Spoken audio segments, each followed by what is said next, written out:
Busco un lugar para vivir y descansar, donde no hace falta ni llamar.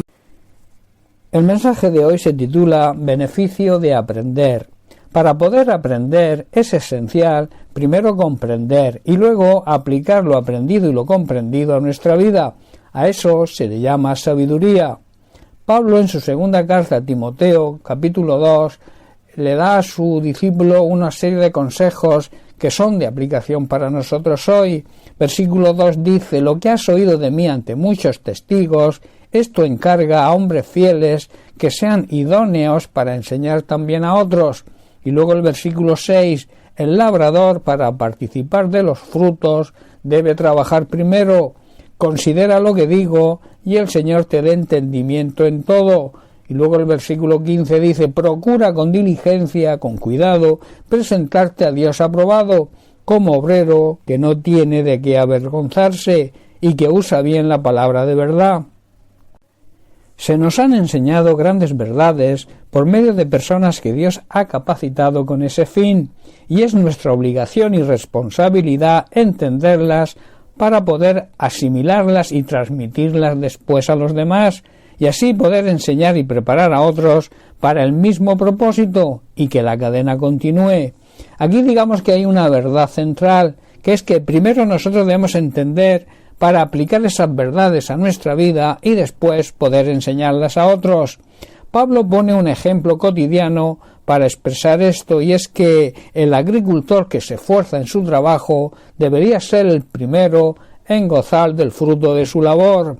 Luego afirma que el Señor siempre estará ahí para ayudarnos, primero a comprender y aprender, porque sin comprender no podemos aprender. Nosotros, primero y después, nos capacita para que podamos enseñar a otros. Por tanto, debemos esforzarnos para poder presentarnos delante de Dios y de recibir su aprobación.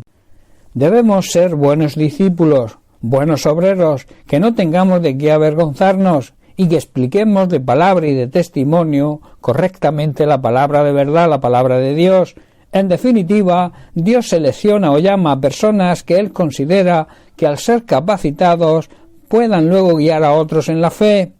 En Efesios capítulo 4, versículo 11, Pablo, refiriéndose a Jesús, nos dice: Él, Jesús, Jesucristo, fue quien les dio a unos la capacidad de ser apóstoles, a otros la de ser profetas, a otros la de ser evangelistas y a otros la de ser pastores y maestros.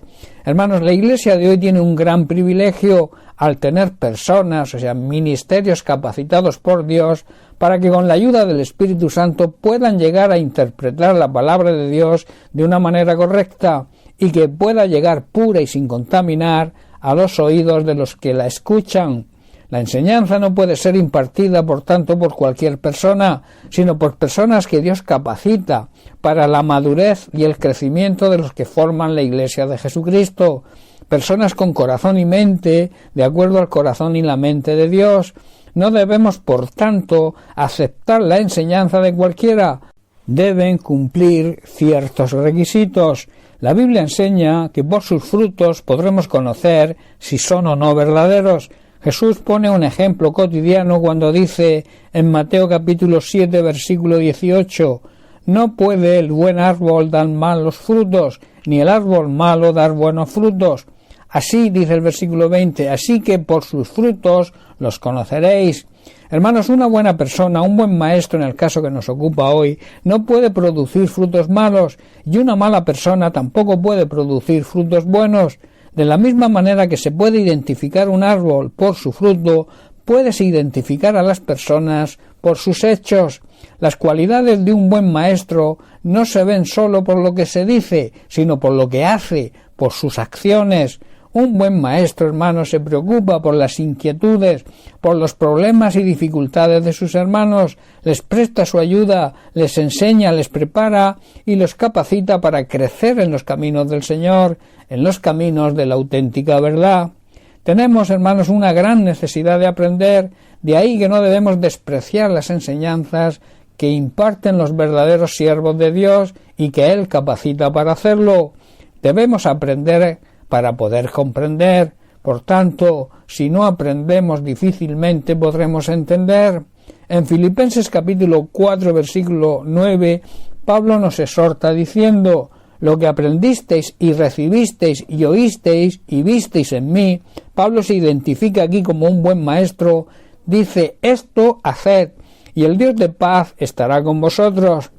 Pablo en su exhortación nos quiere decir que no dejemos de poner en práctica todo lo que hemos aprendido y recibido de los buenos maestros que Dios ha puesto para que nos aconsejen y nos enseñe.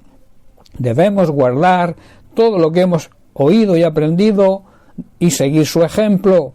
De esta manera Dios, que es Dios de paz, estará con nosotros. Tendremos su paz dirigiendo nuestra vida. Recuerda, para poder aprender es fundamental que primero podamos comprender y luego aplicar lo aprendido a nuestra vida.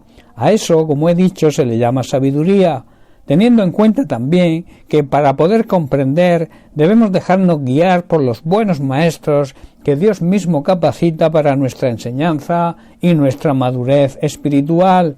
Bien, pues hasta aquí el mensaje de hoy. Que Dios te bendiga. Un abrazo.